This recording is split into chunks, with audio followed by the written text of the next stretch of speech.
This material is made available to you by or on behalf of the University of Melbourne under Section 113P of the Copyright Act 1968. It may be subject to copyright. For more information, visit the University Copyright website.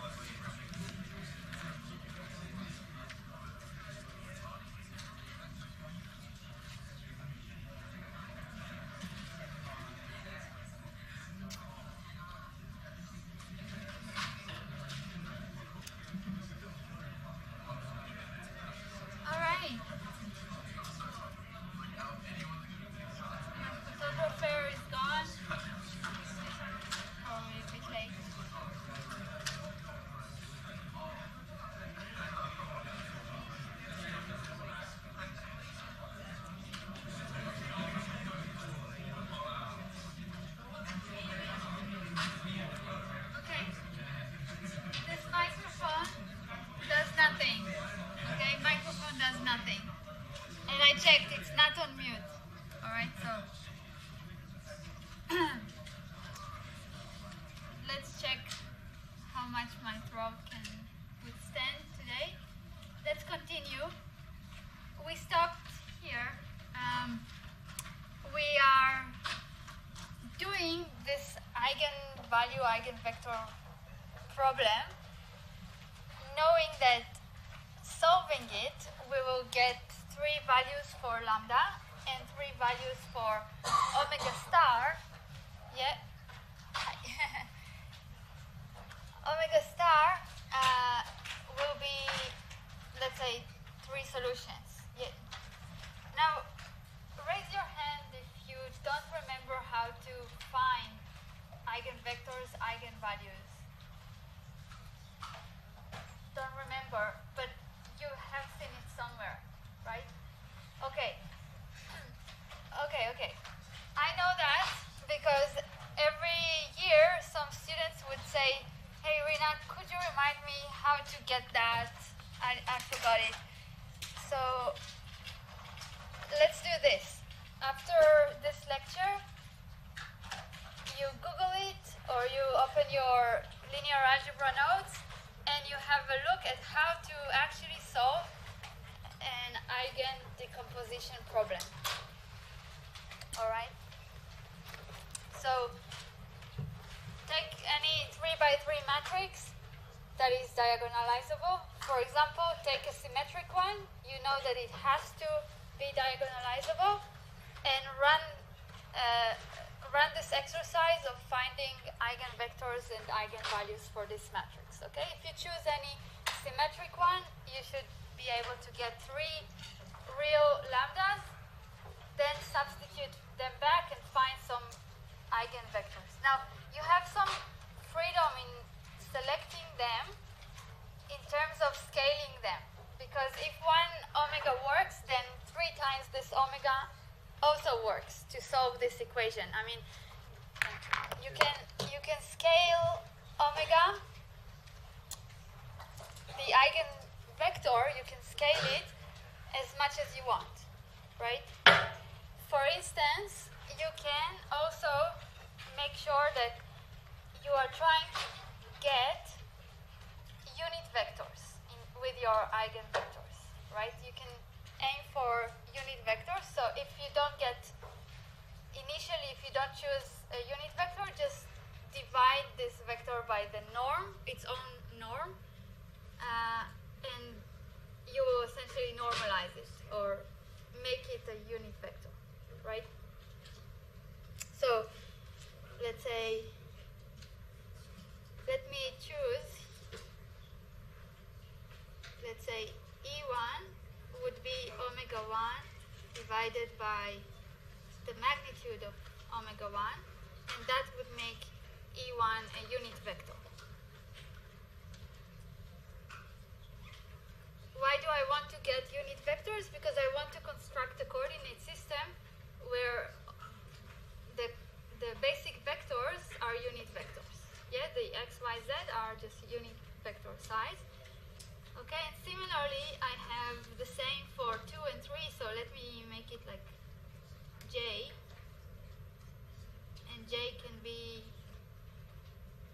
2, or 3. So we get unit vectors. Okay, now we get them in frame A. Why? Because we start working with everything that has meaning just in this frame A. So let's say we have this frame A that we started with.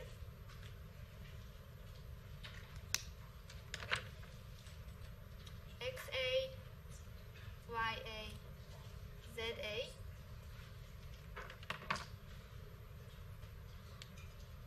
Thank you.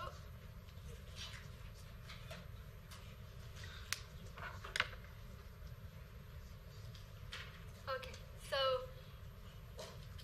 now what are these directions? These normalized eigenvectors that we get. Let's say because we have 3 of them, I will draw 3 of them, yeah? So let's say E1, E2, E3, okay? These are some vector directions in space. And you will get these directions, or the coordinates of these vectors, you will get them as, let's say, E1 you will get as projections onto the XA, YA, and ZA axis. So you will get the 3 components of E1 in frame A. Yeah, so if you work in A here, you will get this E1 in frame A. So you will get its components along XA, YA, and ZA. Alright? Okay, so similarly you get E2, E3, some directions which you can represent using the axis of frame A. And now you know that for each of these directions, yeah, you can substitute along with the corresponding lambda to the basic equation here. Yeah, instead of this omega, you can substitute the corresponding E. Yeah, let's say IA times E1 equals lambda 1 times E1. Yeah, and I times E2 gives you lambda 2 times E2. Okay, and the same for E3. You can plug E3 here and lambda 3 here. Okay, sorry. Thank you.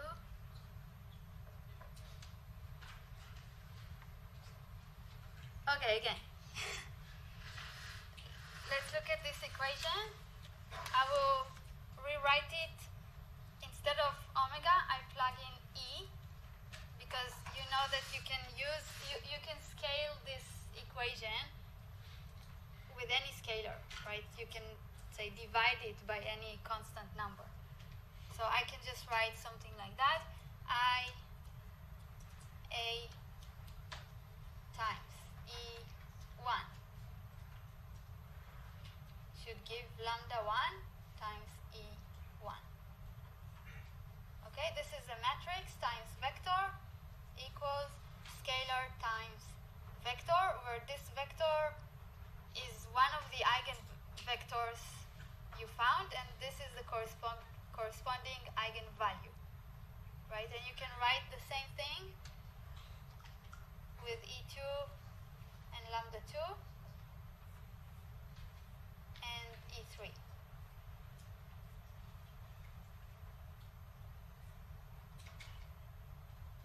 Okay, so these E1, E2, E3 are the same like these omega values or omega vectors that you were searching for.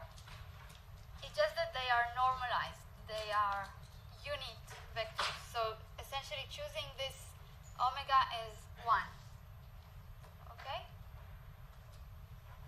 It doesn't matter too much. Just for convenience, if this will be 1, 0, 0, we can use this vector as one of the basic vectors or basic coordinates in the coordinate system D. Alright? So this vector, normalizing it, would correspond to one of these E vectors, E1, E2, E3, after normalizing it. Okay?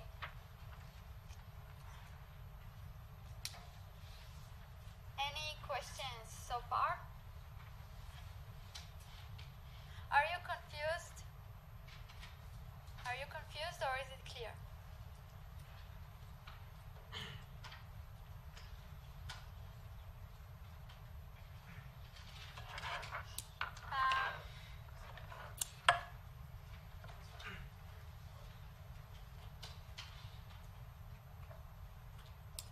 Okay.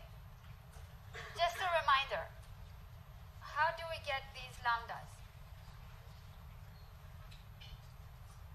We get them by solving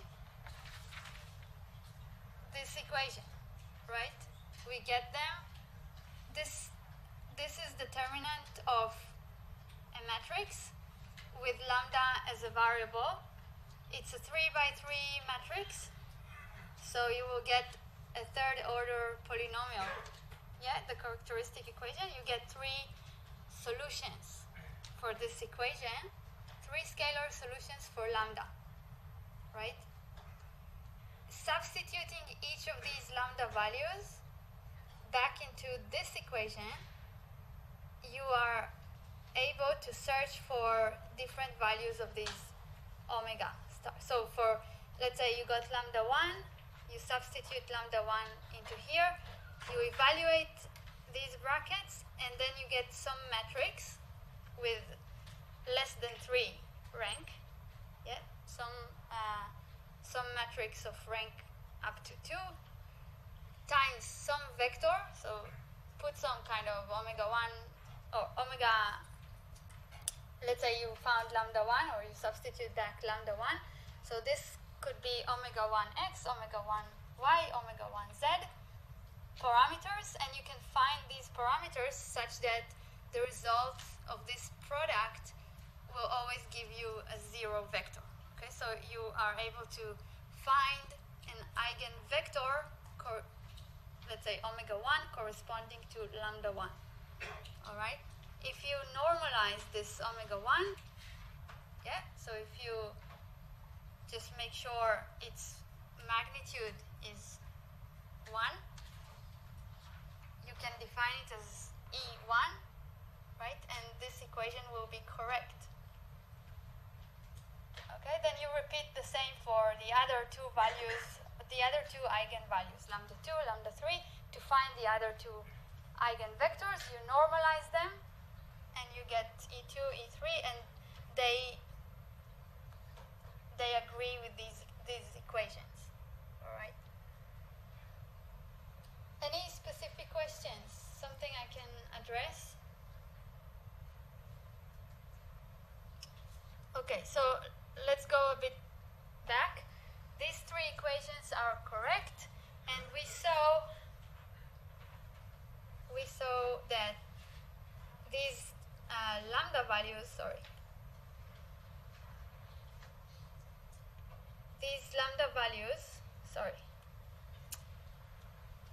lambda values here can correspond to the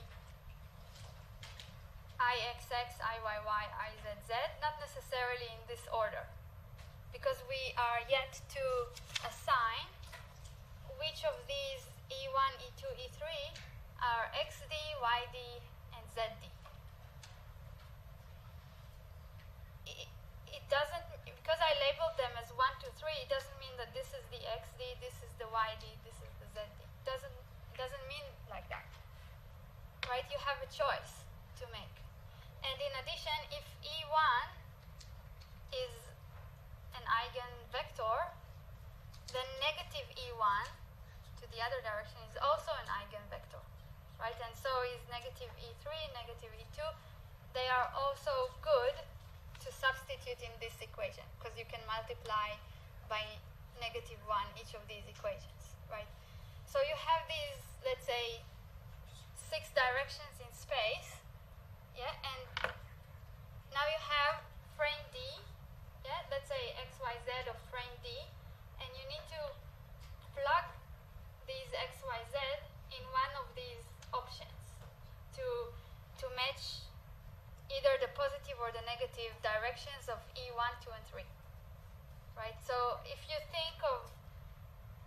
E2, E3 as these lines in space, you have like 8 kind of quadrants to position your X, Y, Z of frame D, and in each of them you have different options for which is X, which is Y, which is Z. Okay, so you have different options, right? But not so if you randomly choose E1 to be X, E2 to be Y, E3 to be Z, you are not necessarily going to get a correct or right coordinate system. One of the coordinate systems we can work with. Because, say, if you choose here X, Y, if you do X cross Y, you will get a vector going in the other direction. So this cannot be Z. So you need essentially X, Y, Z to assign them like that, so that X cross Y gives you Z, Y cross Z gives you X, okay? Z cross X gives you Y. To match our conventions for the right-hand rule. This is important, okay? I repeat, when you solve the eigen decomposition problem, you get 3 random directions. So when you come to assign these directions to your XD, YD, and ZD principal axis, you want your frame D composed of these XD, YD, ZD to be a right-hand rule following coordinate system, right? So don't just randomly assign, check that the right-hand rule works for your assignment. Okay, I'll show you an example. All right. Any questions? Yeah. Sorry, so you're saying you can do the analysis and end up with principal axes that don't follow the right hand? Yeah. I mean, maybe I'll give you a more specific example. Let's say these are the directions we got.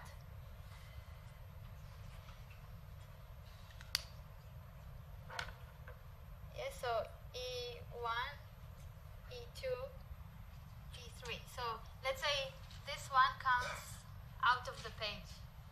Okay, comes towards you.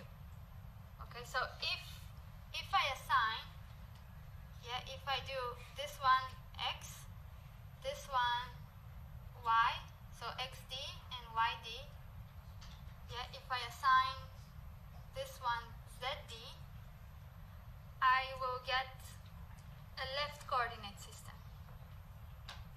It doesn't follow our right-hand rule convention for what we just said in lecture number 1. If we take our hand from X to Y, we should get our thumb pointing in the Z direction. So that's a wrong assignment of XD, YD, ZD. Yeah, so frame D is wrong here because it doesn't follow the right-hand rule, right? So what to do to fix it? Make any change, any single change. Either say ZD instead of E3 to be negative E3. That will work because if E3 is a principal axis, negative E3 that goes into the page is a principal direction as well. So you can assign ZD to negative E3, or you can swap them, swap any two. Just make one change and it will fix it. So for instance, if I would swap these two,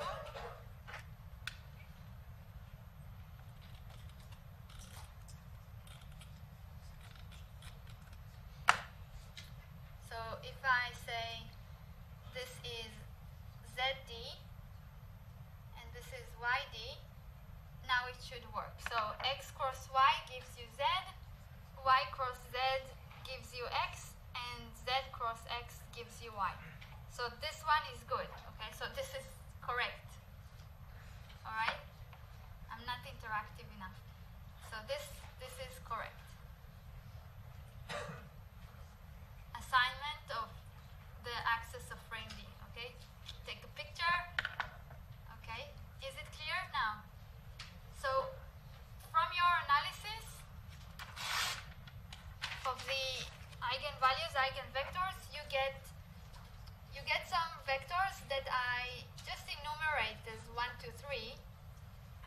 And you remember they are random directions in space. I mean, not for you as just triplets of numbers. There are some directions in space, and you need to assign them into some x, y, z of a frame. So the correct assignment that we did would be like that. So xd is E1, E2 is ZD, yeah, and E3 is YD. So this is one option that works. It's not the unique option, right? You can choose different assignments of frames, right? So with this option, your frame D would look like this. XD, ZD,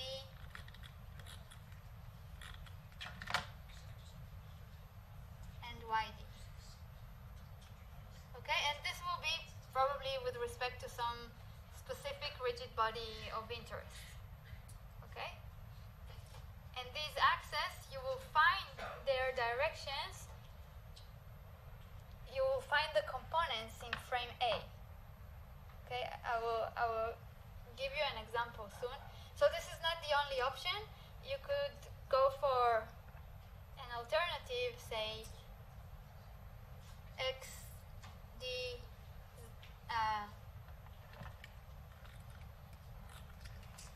so let's say option 1, option 2, you're sleeping. Option 1, option 2, XD,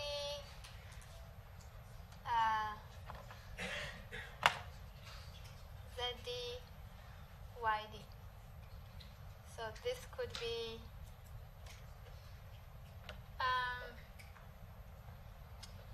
we can try, let's say, negative of E. Yeah, I said we can change just E3, sorry, so minus E3, E1, and E2.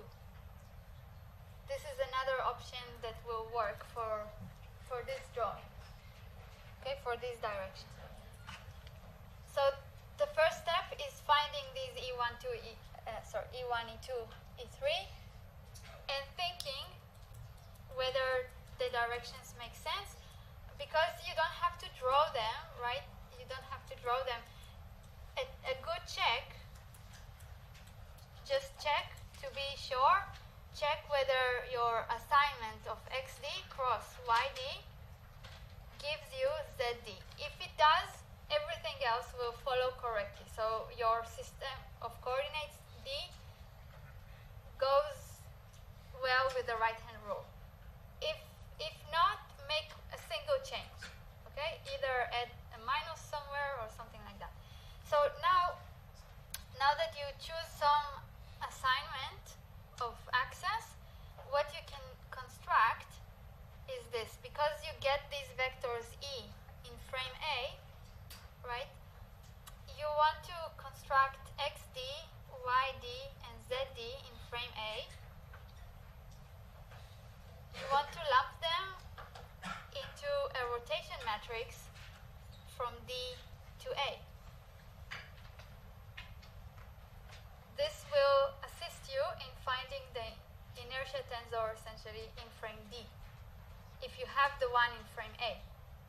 Okay, once you have this rotation matrix, you can transition and you will get your inertia tensor in frame D, which should be diagonal. So you can check. Okay, and not just diagonal. Along the diagonal, you expect to find lambda 1, lambda 2, lambda 3 in the right order. So let me give you the example here with this option.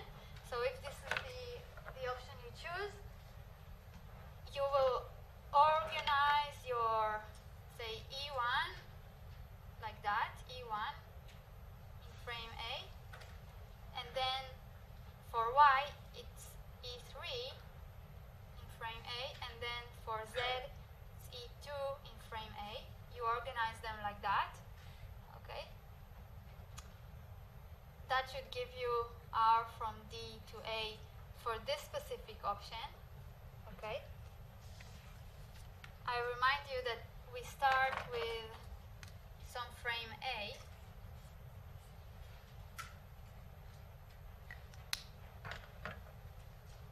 XA, YA, ZA. Yeah, and in this frame we get these vectors, we get these directions.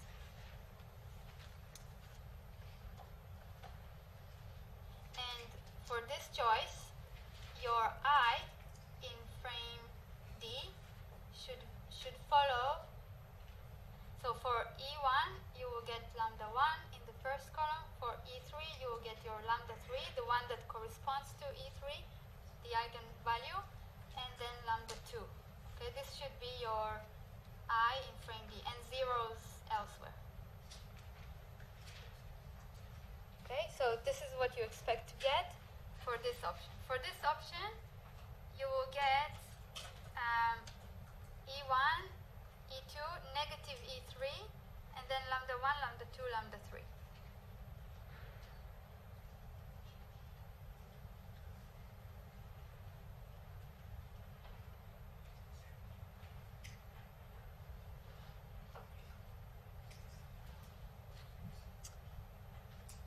Okay, so just going back to here, I want you to recognize that these directions can correspond to the eigenvectors, either the omegas that we assigned at the beginning, saying what if these omegas are in those principal axes. So normalized, they are the principal axis. Okay, these E1, E2, E3 are vectors which correspond to the principal axis, and the lambdas, as you saw, maybe I'll remind you from before. Yeah, so the I omega or IE equals this vector, so lambda times E, or in this case it's the IXX, or the lambda that you put here.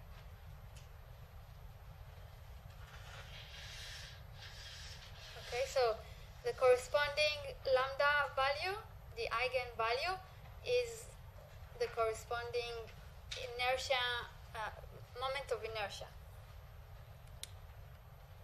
Okay, it all kind of works out. So have a look here. For example, but you already know that it doesn't have to be like that. I assigned E1, E2, E3 to X, Y, and Z. Okay, but this is a random assignment. I put a note here at the bottom saying it could not work for a right coordinate system. So if it doesn't work, this X, Y, Z, make a change. Okay, but let's say it does, just for keeping on with these equations. All these three equations, so instead of the lambdas, let me substitute for convenience some IXD, IYD, IZD to distinguish the different lambdas. Okay, so the E direction that goes with X gets the lambda that goes with it to be the IX. Okay, if E2 was Y, then lambda 2 is IY, and so on. So for this one, you will see how it all gets into the right position. Now all of these equations where the x, d, y, d, z, d are my obtained eigenvalues, sorry, eigenvectors, and the I, x, I, y, I, z are the obtained corresponding eigenvalues. So do you agree that these equations are correct? Right? They are correct because I obtained these vectors and values from solving the eigendecomposition problem. Okay, so solving them, I get them, and now I can lump these three equations into a single vector equation. Okay, maybe let me copy these equations.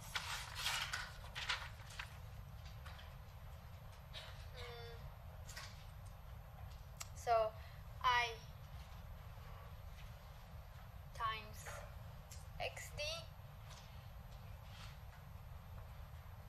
equals ixd. So this is a matrix, okay, and this is a scalar. Maybe I'll put this like that. Scalar times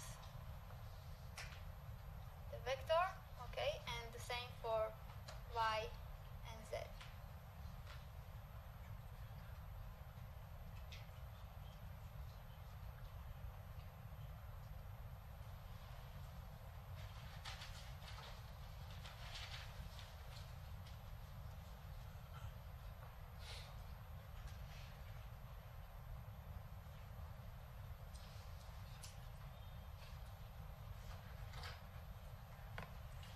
Okay, so I want to put all of these into a single equation, and this is it.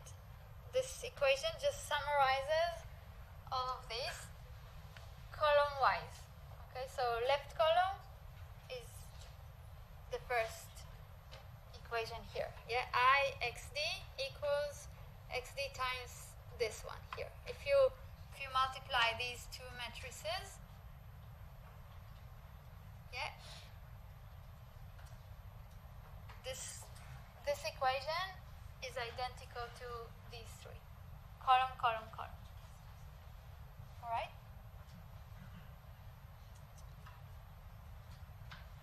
So maybe you can check the validity of this one directly from these. And then I already showed you how this assignment gives you the rotation matrix, so you can replace this matrix by the rotation matrix from D to A, alright? This one as well, from D to A. Do you remember that this is the rotation matrix from D to A by definition? The columns of this matrix are the x, d, y, d, z, d projected on the axis of frame A. Okay, from lecture 2-3. Alright, so from this equation, what I can do is multiply it by, maybe let me copy it. So I have IA matrix times R from D to A, also matrix, equals R from D to A times this matrix, which is essentially what I will define as I in frame D. Okay? The diagonal inertia tensor. Okay, this is the one we started with. Okay, so what I can do, I can pre-multiply both sides by R from A to D. Okay, and on the right hand side, these two matrices will cancel one another, and this one,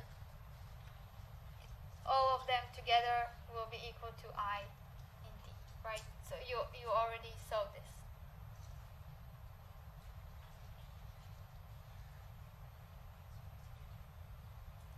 This is I in D.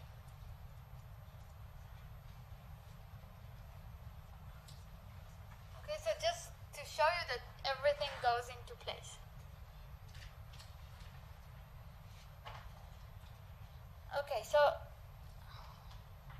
this is just what I did. Just to summarize what we are doing from the technical aspect. Okay, because you can revise this lecture and make sure you understand why is this, why is this, why is this. Anything you don't understand, anything you don't follow completely, come and ask me. Okay, I will be able to close any gaps you have in your understanding. So in practice, what do? We get some rigid body. Okay, and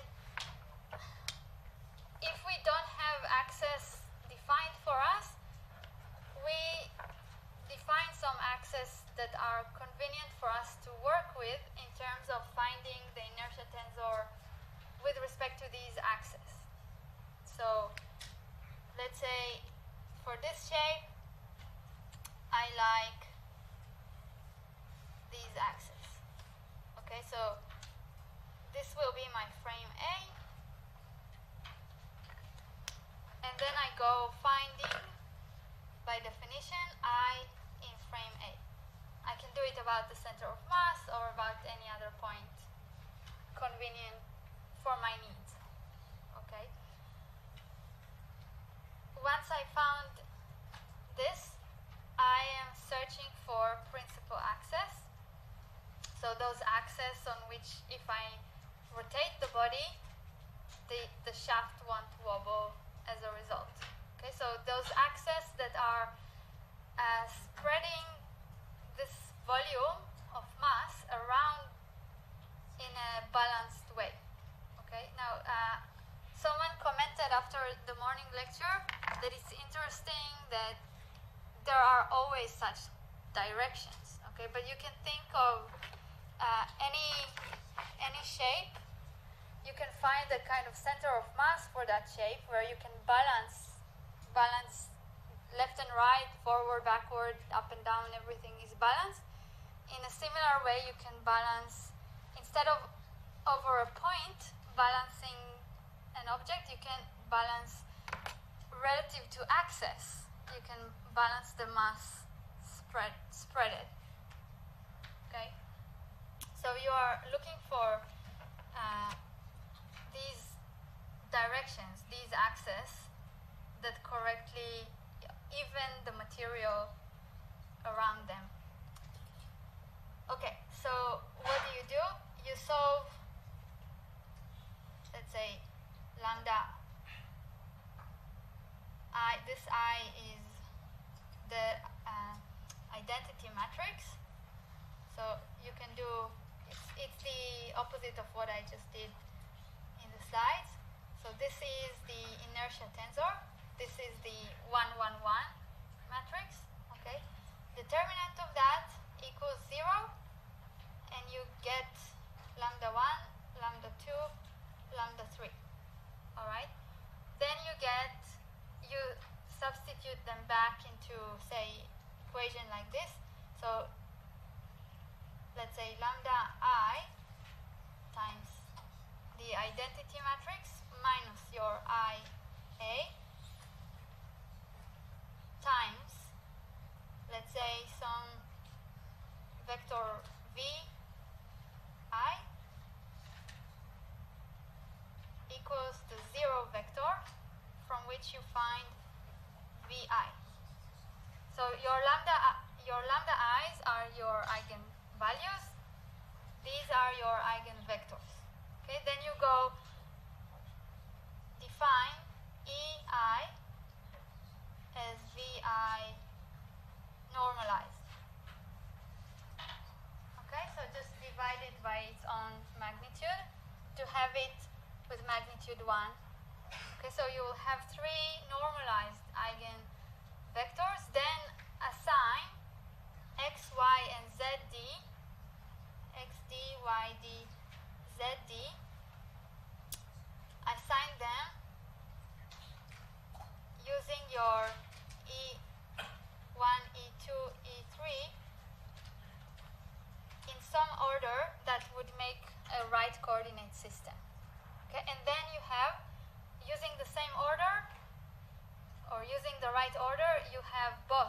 rotation matrix R from D to A if you correctly place these vectors in the columns, and you have your I in D. Okay, so these are the eigenvectors in the columns and the eigenvalues, the corresponding eigenvalues along the diagonal. Okay, so this is the technical side of it. Just pay attention to correctly assign these vectors to these axes, okay, so that you construct the right coordinate system. All clear? Up to an example, right? Okay, so this is the example from last time. We discussed this swing. Sorry, what time is it? Yeah, so we discussed this swing with a pole that goes until the bottom. So you can do the same with the pole. I just chucked the pole to shorten the calculations. Okay, so let's say we have this seat. You can imagine the pole having zero density or zero mass. So we have this seat as a swing performing, say, purely rotational motion about point O, and let's say you found the total inertia tensor of this swing, so both parts, about point O in the body fixed frame, which is frame 2. So what is frame 2? These are the axes of frame 2. Are they the principal axis?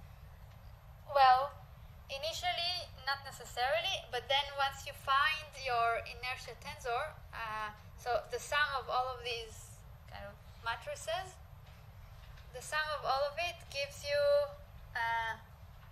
some matrix that you can already see is not going to be diagonal.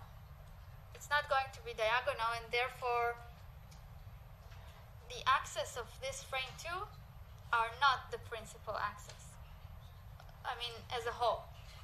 Okay, so frame 2 is not like the frame D we are looking for. Okay, we are looking for this frame D where the total inertia tensor is diagonal. And by the way, here I'm doing this calculation about point O, which means that for this experiment of no wobbling, I will be mounting this seat or the shaft. I will have the shaft going through point O, not through the center of mass or any other point. So imagine a shaft crossing point O, and I will need this, let's say, seat to rotate about one of the principal axes for the shaft not to feel this wobbling moments. Okay. So the sum of all of these, and this is, by the way, as we did in the last week, yeah, with the parallel axis theorem, you sum everything, you will find this total inertia tensor. So I just plugged some numbers, and this is the inertia tensor I receive. Okay. Now, it's not diagonal, right? So instead of manually going through the calculation of the eigenvalues and eigenvectors, I can use MATLAB, and the right MATLAB command for this is this EIG, like eigenvalues, eigenvectors. So EIG, and I just plug the matrix for which I want to find the eigenvalues and eigenvectors, and the output of this matrix you can have as, let's say, these two matrices, V and D. So D would be like this one here. This would be the D, the diagonal matrix, where you have the eigenvalues along the diagonal, and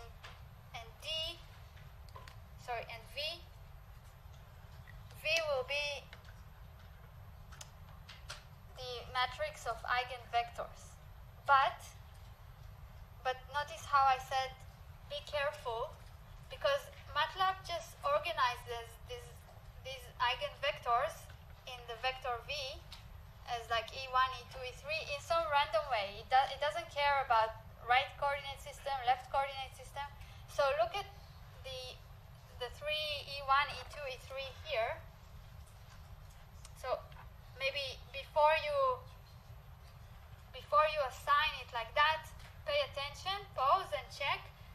This one will contain your E1, E2, E3.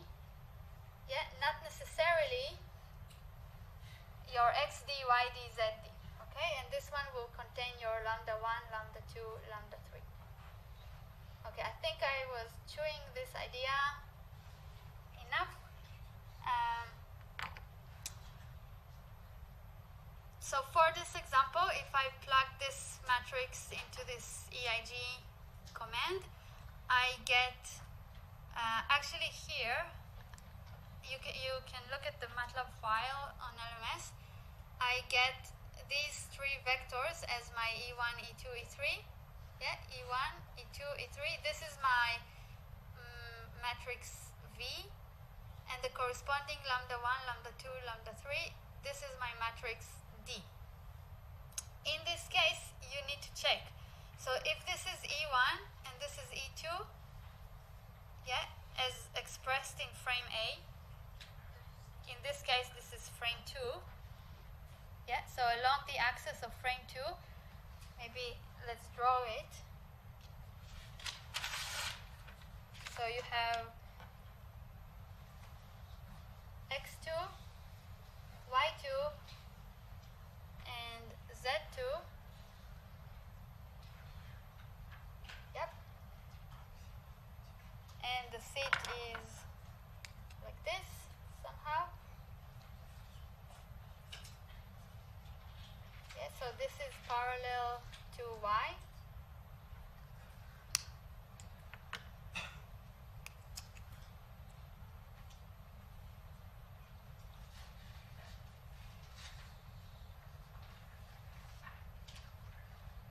Something like that. Okay, so in this frame 2, I received this direction, so negative something and 0 and negative something else. So this a little bit negative in X and very negative in Z. Yeah, so something like this. So this vector is my E1. My E2 is very negative in X, a little positive in the Z.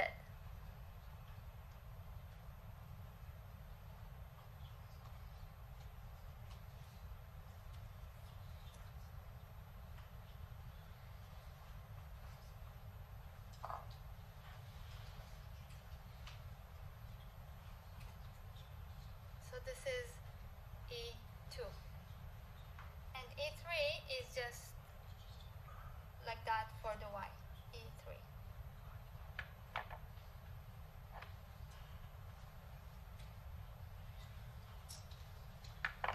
Okay, so my frame D, I need to assign these three axes to frame D. Okay, it should be with 90 degrees between them. How you can check? So the assignment that was done here, E1 is, well, XD in this case, XD.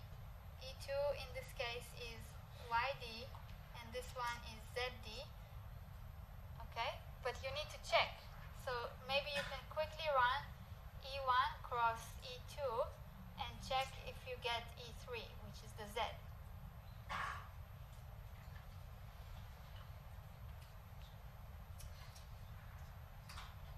Yeah, so you should, and this should give you a right coordinate system.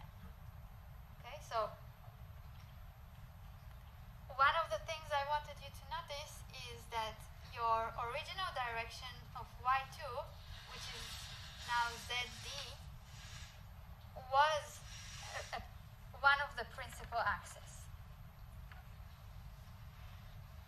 that because this y2 direction is normal to a symmetry plane. So if you cut this seat along the x2, z2 plane, if you cut it like that, it mirrors left and right. All the material is symmetrically positioned to the left and to the right. Okay, so x2, z2 is a symmetry plane. Now, if you have a symmetry plane, and again, it is not if and only if, just if. If you have a symmetry plane, then the axis normal to this symmetry plane, in this case it's the y2 axis, is a principal axis. For that principal axis, you don't have any inertia products involving this axis. So that's why you don't have any IYX or IYZ, you don't have them. Okay, because y2 is the principal axis. Okay?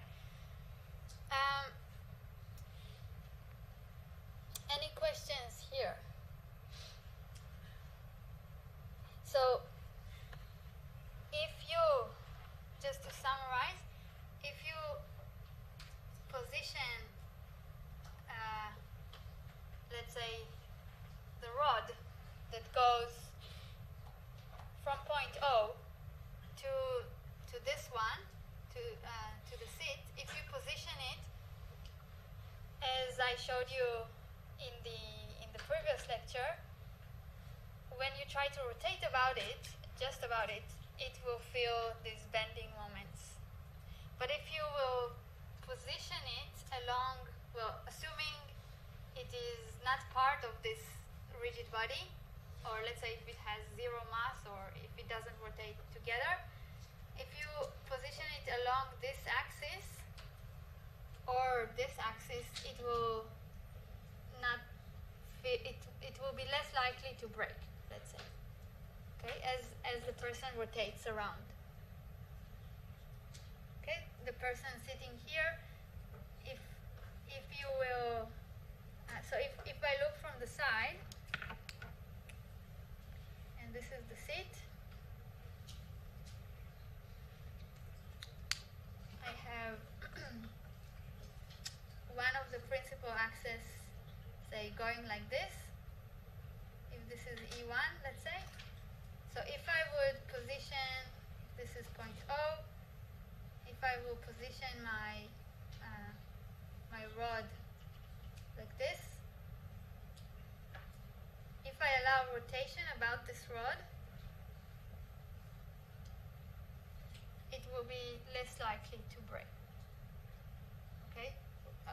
The rotation is of this seat. Seat about this rod. Okay? Because of the sum of moments required to maintain rotation. Okay? Okay, let's move. Oh, we need to have a break. So let's have a little break. I'll be back. Sorry. Come with me. No, nothing. Nothing else. Okay.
Richard,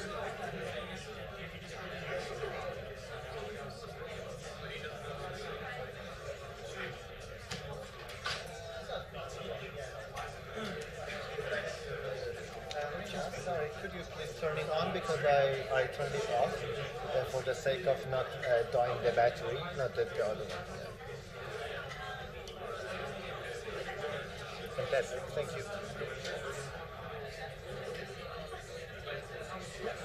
Should E1 the option at least be smart than minus minus. Yeah. Sorry. You're right. Yeah, I will correct it. So this is X,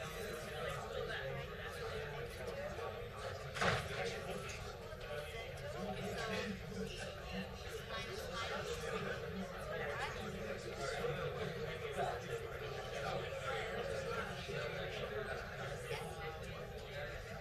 And as for the option, is this one long three No, minus positive. positive? Yeah. But positive long three equals to minus d3. E is a vector. Yeah, Lambda is a scalar. yeah. When so you keep it here positive. Keep it. Positive, yeah. Always the moments of inertia are positive. All right. I got a remark that I incorrectly drew this one here. It should go in this direction. Just if you look at the axis here, so E1 is more like this direction. Okay, so I'm really happy to take any questions about this lecture, maybe in a more private setting in consultations, all right? So after this lecture, you can follow me a bit. I will see how the feeding goes, and then after that, feel free to ask me, okay? And by email and so on. Another question I got for these two options, so say for this option 2, having this minus here, do I need to, so for this option, your I matrix, yeah, for this one, you will have, you will have your lambda 1, lambda 2 for y, and lambda 3, not negative lambda 3, always positive. Okay, you don't need to swap that. Okay, so any further questions? Don't delay it for later. Do come and consult with me. Now the lecture that I will be doing. Now, look, guys, it's important for me to cover this lecture, the free body diagrams lecture. But the one before that, this one, I need to kind of finalize beforehand. And I want to cover lecture 18 so that you can go a bit more ready to the tutorials next week. Okay. So for this one, lecture 17, I'll just go really fast. Okay, and I do take into account that it won't be super clear. All right, and I will actually skip a lot of these comics style.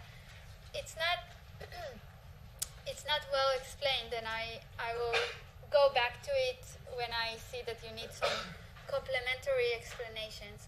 So instead, I am kind of skipping a big chunk of this lecture, and I want to go to explain using the document camera. All right. So I skipped a lot, okay, and I'll do the important bits. Okay, so just bear with me, please. The idea that we will use here, let me start with a simple example.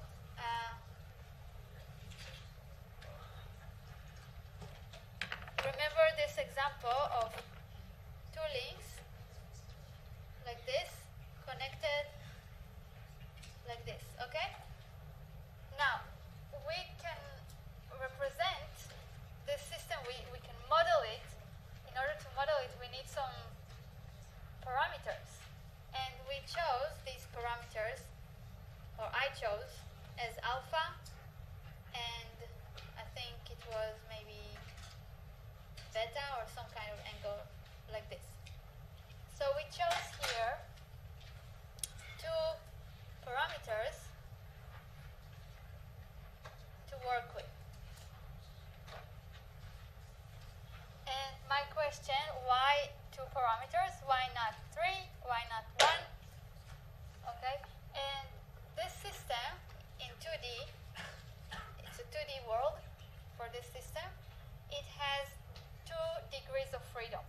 how to determine quickly how many degrees of freedom are there, and the idea of constraints and constraint forces or constraint moments that correspond to the constraints that essentially define how many degrees of freedom you have. Now what you have here is a two-dimensional space, and a single rigid body in two-dimensional space, if I just had just one link, and this link would be unconnected to anything, in order to define its configuration in space of 2D space, I need three parameters.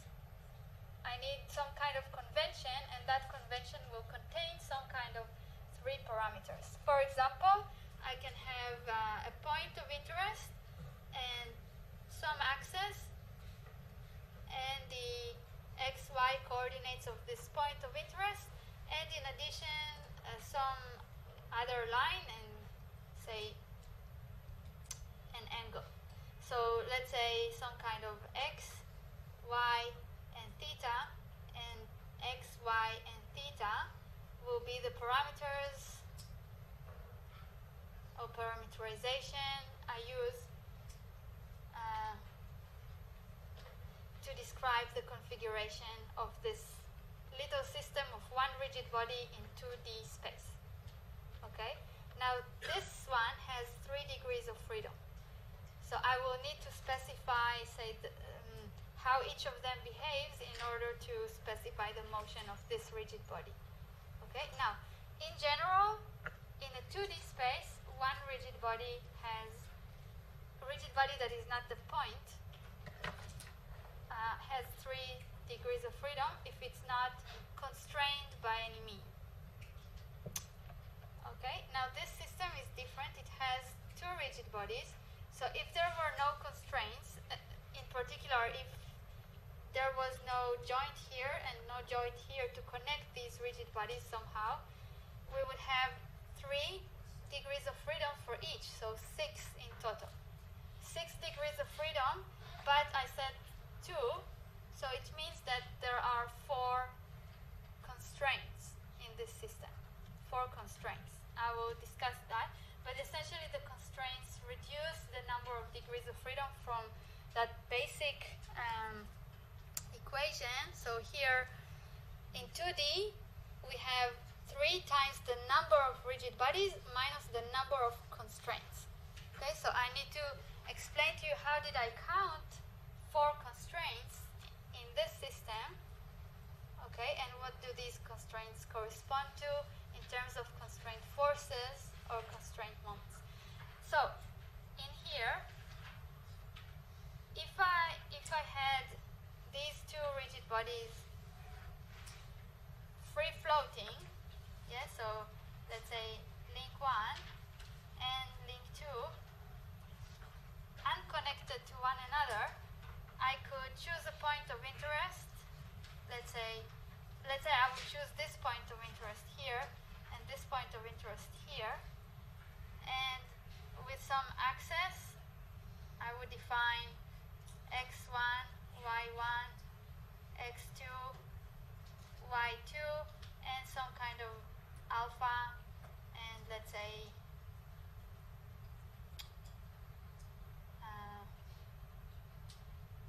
beta could still be defined relative to this line. So alpha and beta, so I can work with x1, x2, y1, y2, alpha, beta, 6 parameters for this system. So 2 unconstrained rigid bodies in 2D. Okay, now where do these constraints come from? I can set up here 4 scalar equations using these parameters. By the way, this is not the only choice of parameters. I can have a different choice, right? And here x, y, theta is not the only choice, right? I can choose a different set of parameters for a different type of convention, but I will need 3 parameters. Okay, here I will need 2 parameters eventually. So what could be the constraint equations? In this case, for this system to actually represent this one, I say one constraint is for this point to be in some particular place, okay? And this creates two constraints. Well, x1 and y1 have to be some specific values, okay? And let's say x1 equals some d, okay? D, let's say from some known point, and y1 equals 0, let's say, okay? And I can calculate using alpha and the length of this link.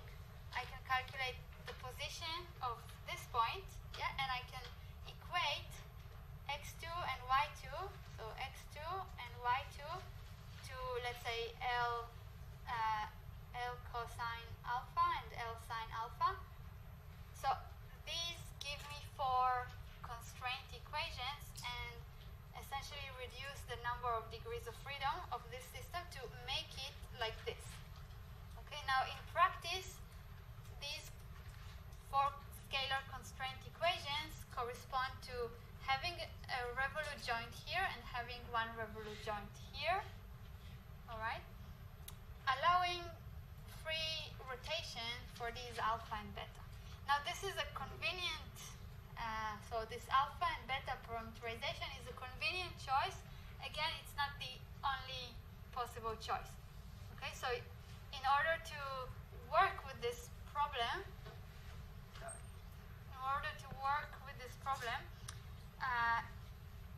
you need to make a selection of 2 convenient variables. I won't go too much in depth. In advanced dynamics, we talk a lot about the choice of these parameters and the exact determination of the number of degrees of freedom. But here I want to simplify things a lot, okay? So it will be easier for you, instead of doing this analysis with the constraints, to think kind of positively how many allowed degrees of freedom we have.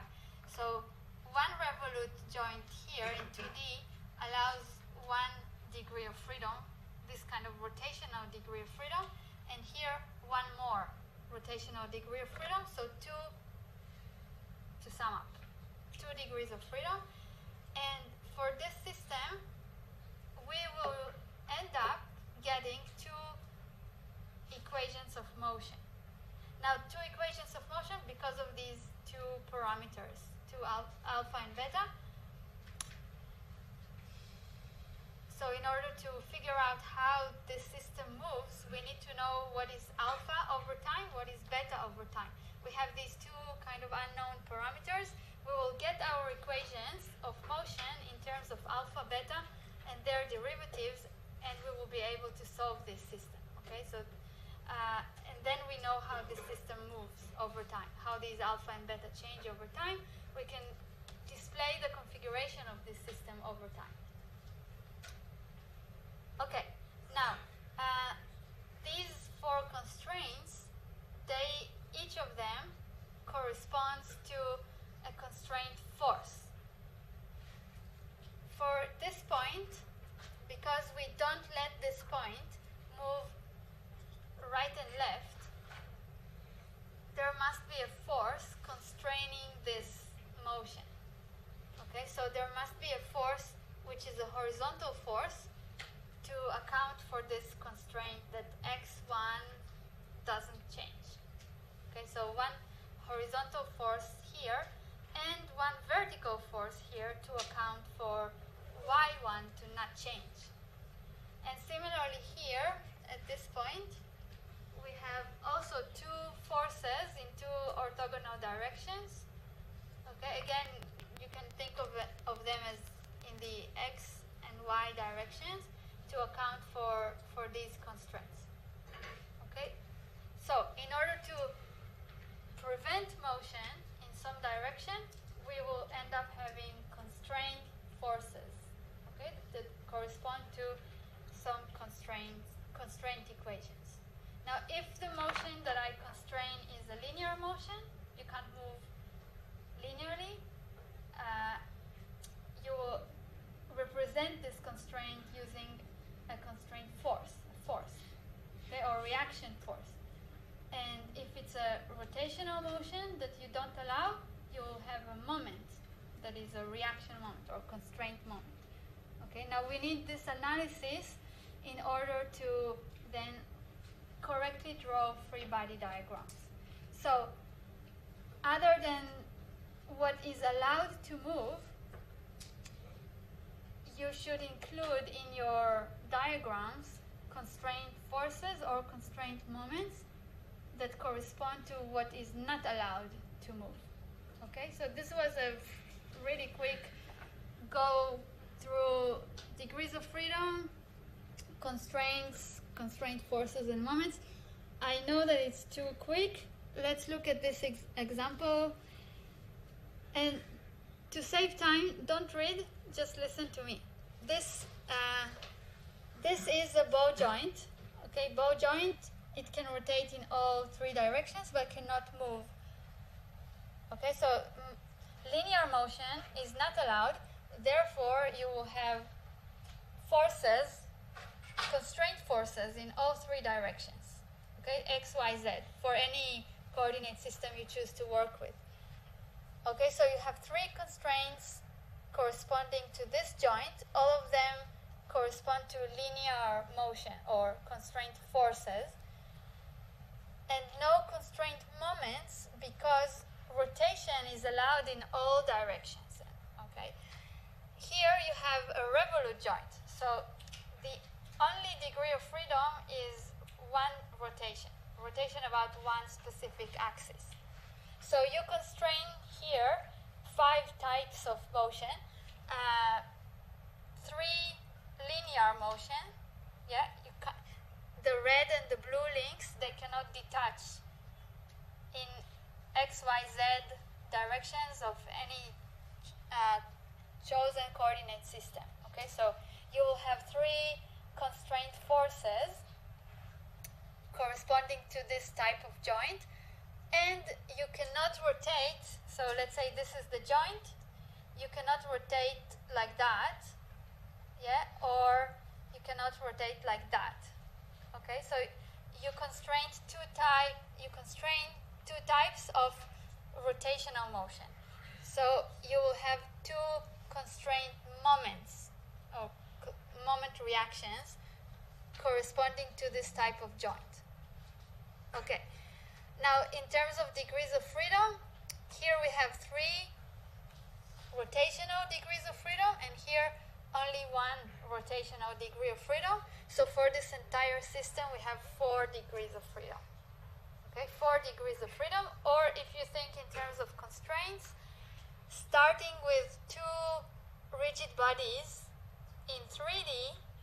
Now in 3D, a single rigid body has how many degrees of freedom? If it's not constrained, 6. Okay, so in order to parameterize that free-floating rigid body in 3D, you will need 6 parameters, let's say X, Y, Z of some point of interest, and some alpha, beta, gamma angles to orient it. Okay, so 6 parameters. So you will have 6 for this body and 6 for this body, 12 in total. So in order to end up with 4 degrees of freedom, you will need to construct 8 equations, 8 constraint equations. Okay. Now, if you want to see example for that, it's written here. If I have time, I'll look at it again. This is more important here, so I want to go through this set of slides. I have here different types of joints. Okay, and let's discuss for each of these joints how many degrees of freedom this joint kind of allows, and what should be the associated constraint forces and constraint moments, and in which directions with associated with these joints. So this is the first example. Sorry, the pointer. Yeah, please remind me, guys, because when I start a new PowerPoint, I don't remember to do that. So this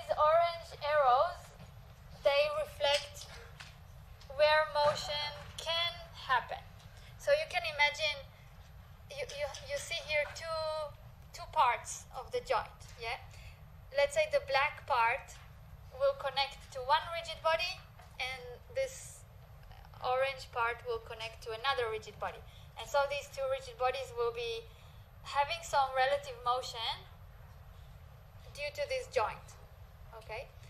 So this arrow says that this little cylinder can move along this line a little bit, so this motion is allowed. Because it is allowed, and it is parallel to this z axis that I fixed here, there is no Fz, because I allow this motion. However, you cannot move up and down, you cannot move right and in this direction, so in the y, up and down, and x, kind of left and right, because I cannot move, why I cannot move, some force has to constrain that motion. So Fx and Fy will exist. Okay? So this is for linear forces or linear motion. And for rotation, if I allow rotation of this link like that, let's say relative to the body that is fixed here, if it can rotate freely about this axis, I will not have any moment about this y direction, okay, due to this rotation. And because of this rolling, I will not have any moment about this z, but I cannot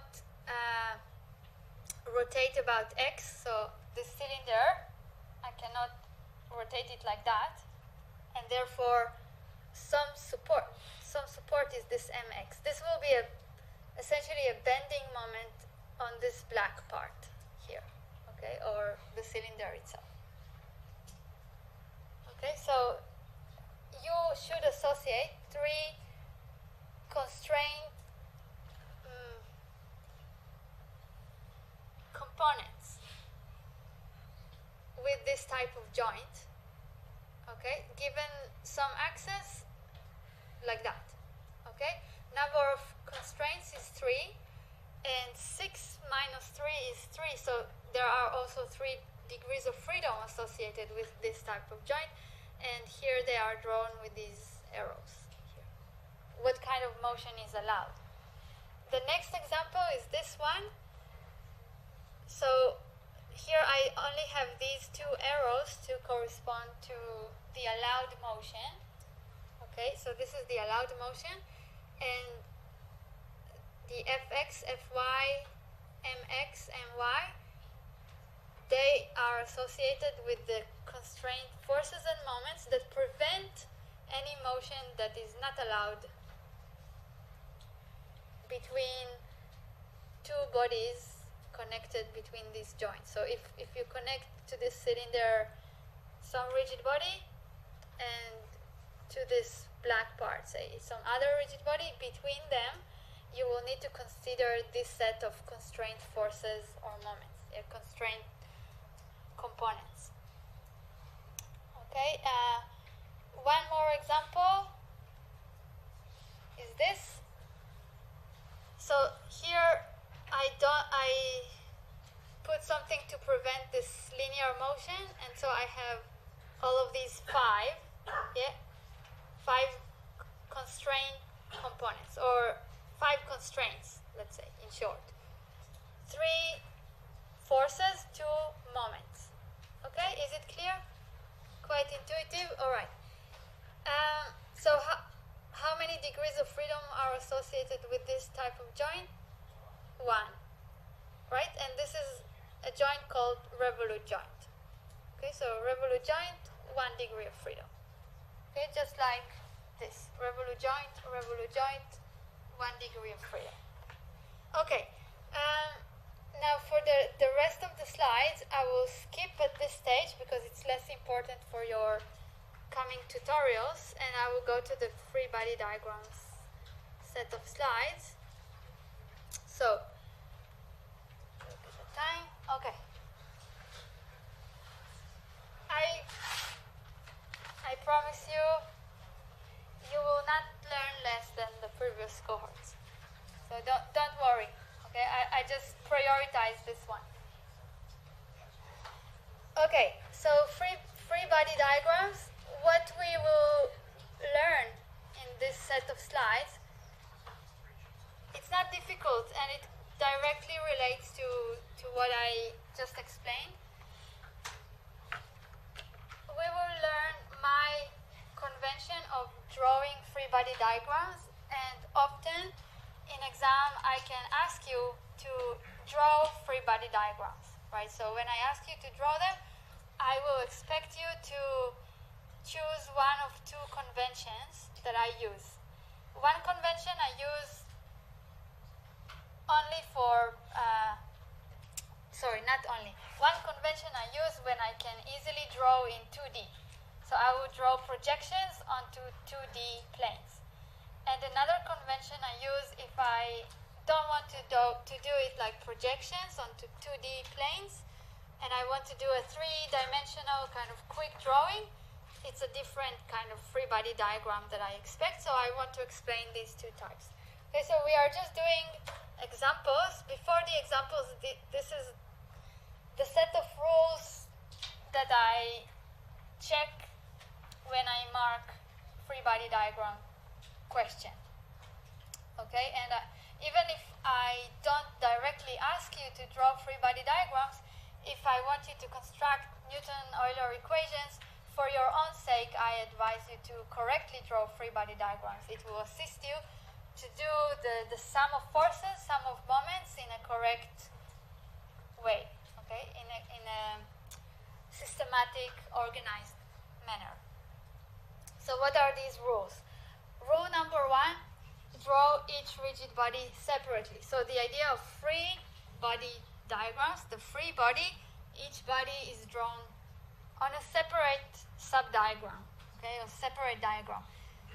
If I say, please draw free body diagrams of this body or that body or each of the bodies in the system, and you draw them jointed with the joints between them. So if you draw something like that, you get 0.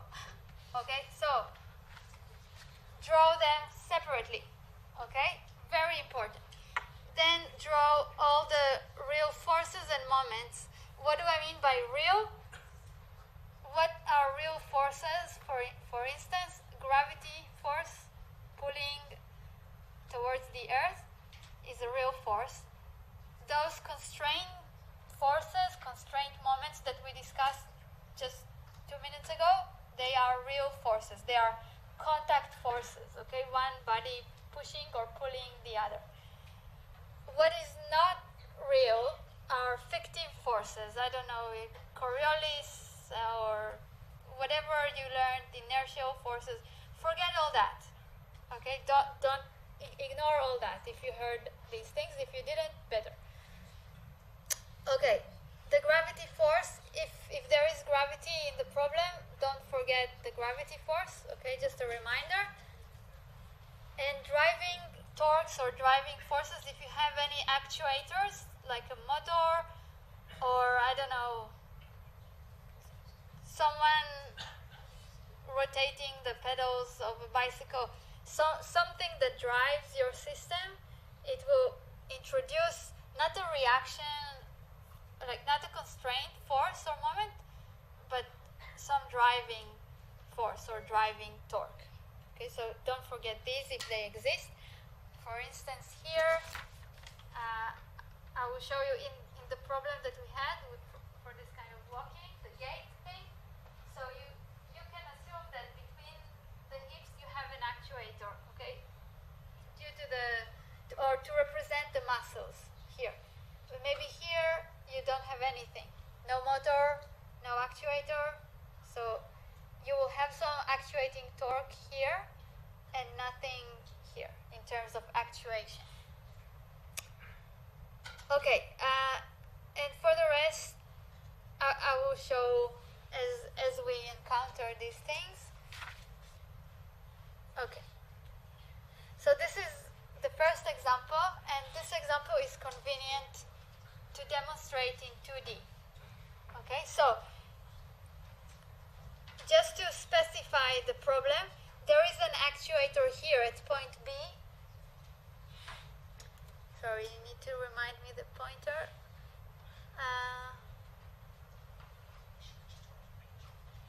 It just disappears, I guess. Okay, so at point B, there is an actuator, a motor that tries to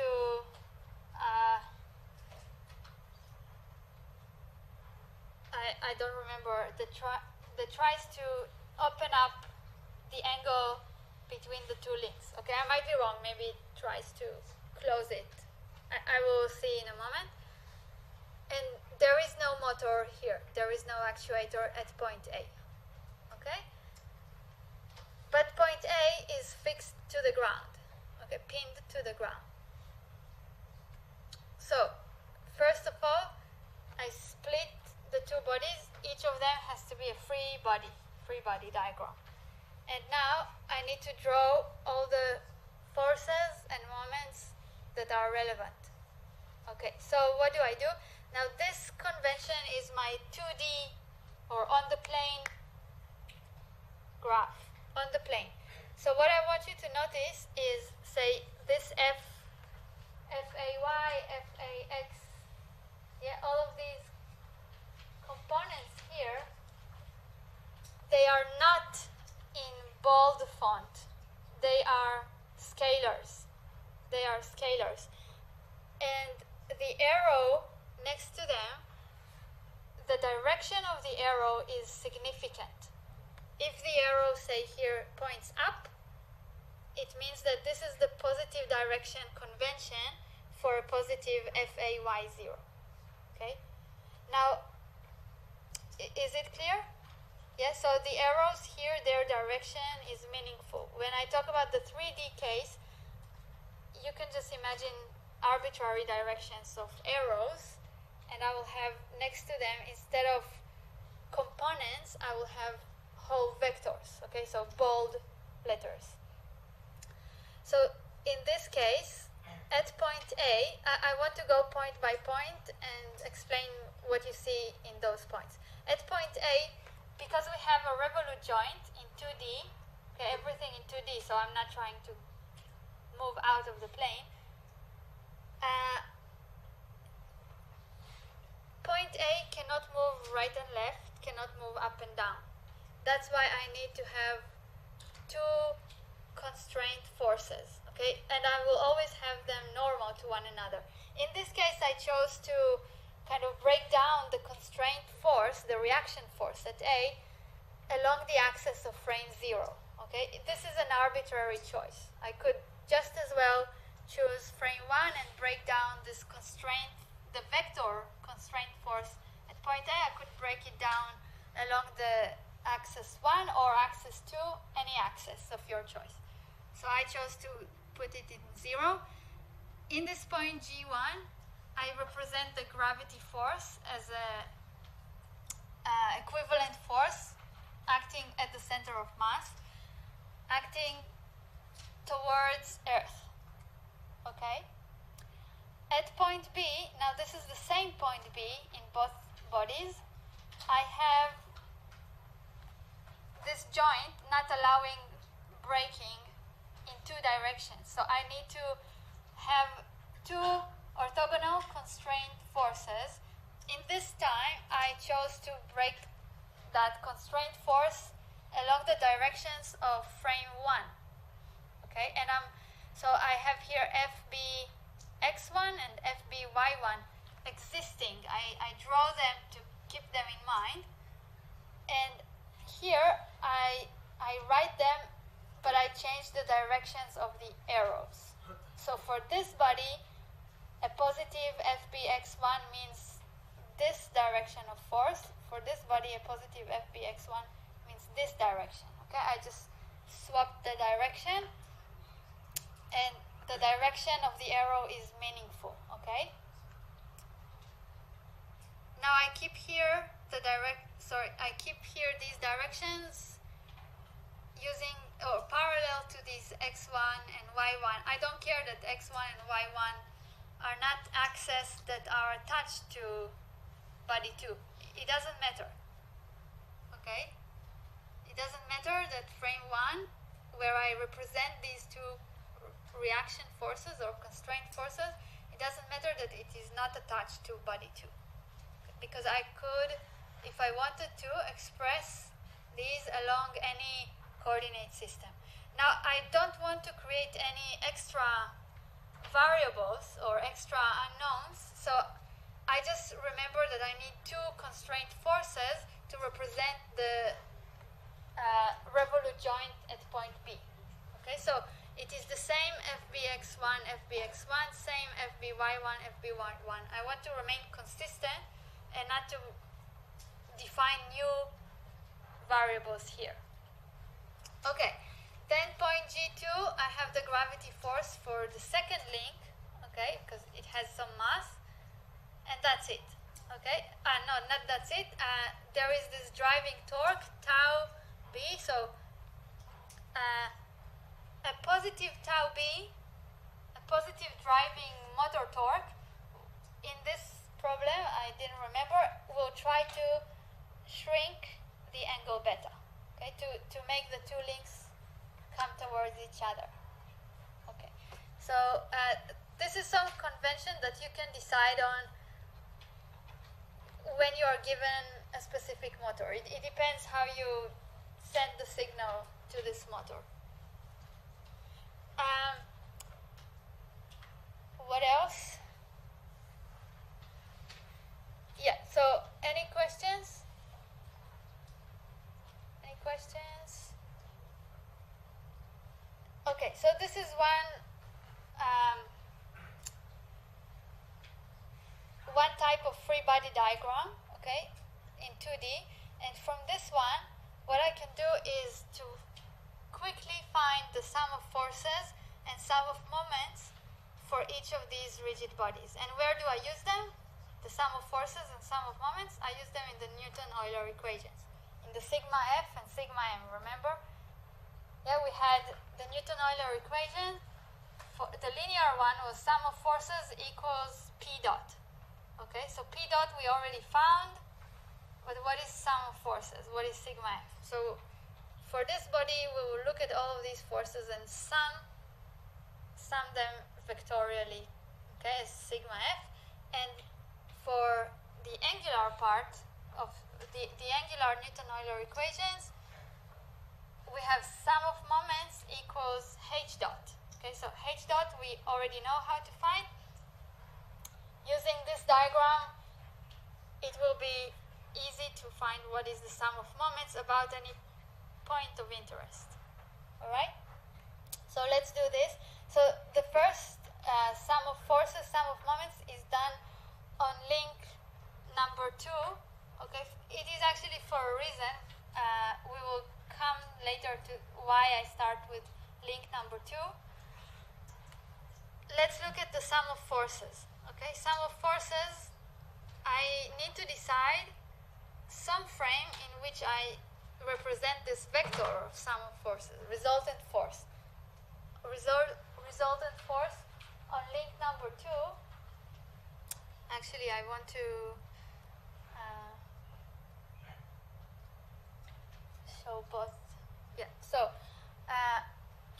on link number 2, the sum of forces, if I choose to express it in frame number 1, okay, along the axis of frame 1, I do this vector summation. Okay, so what I put into it, and for reference, I put the red axis. These are the directions of frame 1. Okay, so we have FBX1 in the opposite direction of x1, so minus FBX1, and similarly minus FBY1. Okay, and because it's all in 2D, the force z direction is always 0. Okay, so this vector here corresponds to the constraint forces contributed by point B being constrained in this manner. And this is the gravity vector, the gravity force here.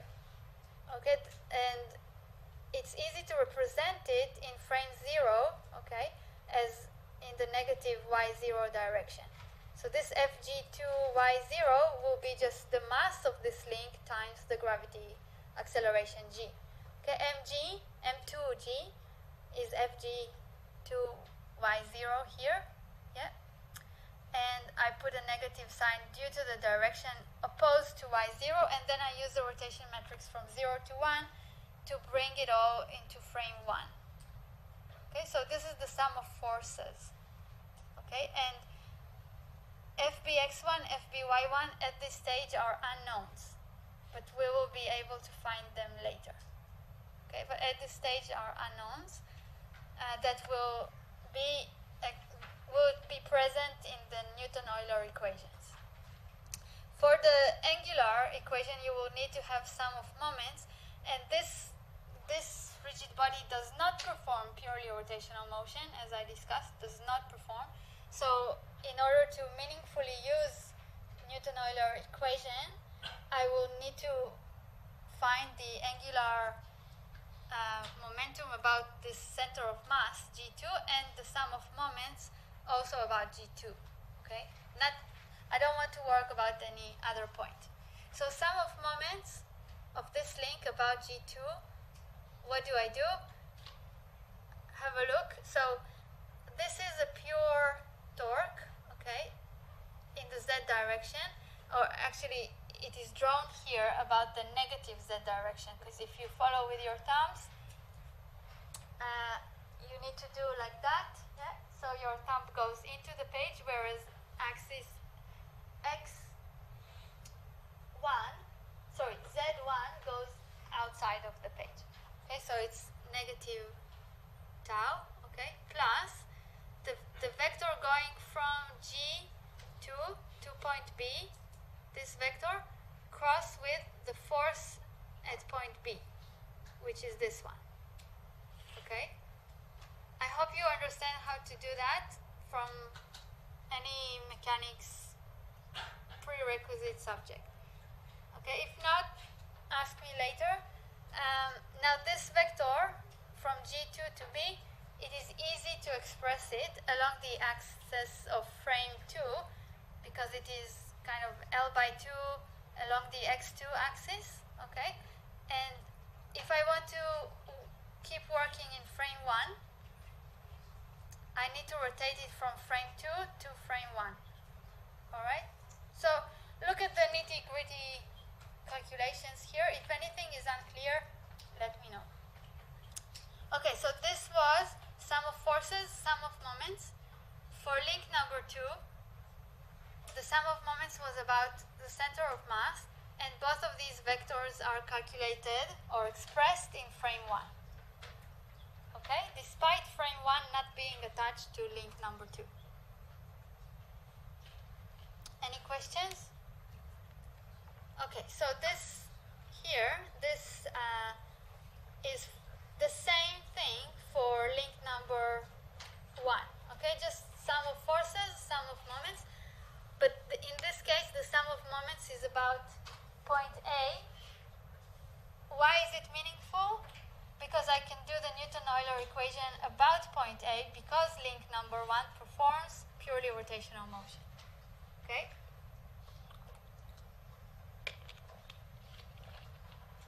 When I do that, because I work about point A, I don't need to consider in this expression the forces that pass through point A, right? If I were to work about G1, I had to insert into the equation also a contribution from these forces at A. Okay, so here is one benefit of working about point A, because this force is a known force. It's not an unknown. It's a known force. Okay, so it simplifies our calculation. We will have less trouble getting rid of the unknowns, essentially. Okay, and this is another example. Let me be a little bit late. Just quickly represent this example. This is a 3D example, okay? I'm sure you are already familiar with the system in 3D. So what I will do is a free body diagram in the other convention, the 3D convention, all right? So here I just split the two bodies. This is the wing, link number 2, and this is the vertical pole, link number 1. Okay. First step, separately draw them. Okay. Don't skip this step. Okay. If you skip this step, you get 0. Okay. And now see how I put in bold letters. So these are vectors. Okay. Vectors. And if this is MO, what appears here is negative MO. So you use Newton's third law for action and reaction by putting this negative sign. Even though I changed the direction of the arrow,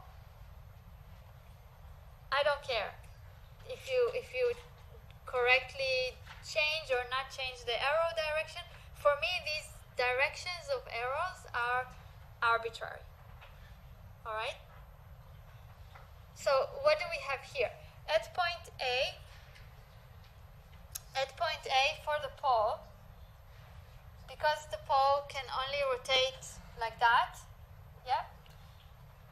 This point A is connected to the ground via some axis that allows rotation like that. Okay, or some joint that allows this rotation, and you cannot move in all 3 directions. So this FA will have all 3 components of unknown constraint forces, and this MA will have how many non-zero components? 2. Okay, why 2? We don't allow rotation of this pole like that or like that. Okay, we don't allow 2 directions of rotation, but 1 direction is allowed. Okay, so one of these components should be 0. Okay, this is the gravity force, and this is joint O. Joint O is what kind of joint is it? A simple revolute joint. Okay, just 1 rotational degree of freedom. For that component where rotation is allowed, we will have a 0 in this MO. Okay, but all of the components of FO will be non-zero, some variables. So let's look at this one here. You can see, oh sorry, instead of 0 I plugged in some driving torque. Okay, so tau 1, if you have a motor here, tau 1, if you don't have a motor, it's a 0. If you do have a motor, put in the motor driving torque, okay? The one that you supply to the motor, your choice of torque, okay? Tau 1 would be the driving torque here, and tau 2, it should be clearly stated in the question, and you will see actual questions, you will see that I define clearly what are the driving torques, okay, if there is any motor or something like that. But let's say in your gyroscope, there are no motors, right? So you don't have any driving torques or driving forces, right? You don't have any of these for your gyroscope that you saw in the lab, right? But if, say, if you place a little motor between the rotor and the frame of the gyroscope, that motor will supply some kind of torque. This will be a driving torque, okay? So think about that. Let me know if you have any questions. So what I want you to do with this kind of 3D convention of free body diagram, you put these letters here with arrows, and beside the diagram on the side, you clearly specify the components of each of these vectors in any of your chosen coordinate systems. Okay, so for instance, I chose frame 1 to represent all of these vectors. Okay, you don't have to choose frame 1. any frame for any of these vectors would be fine. Okay, so let's say I already defined FO and MO. I defined them like that. So once I go to link number 2, FO and MO were already defined. Okay, so I just keep their definition here. Okay, the only extra added thing is FG2 here, the gravity force for link number 2. Okay, so I just write on the side all the relevant forces and moments. All right? So you kind of think less when you draw and think more when you write the components on the side. All right, so thanks a lot.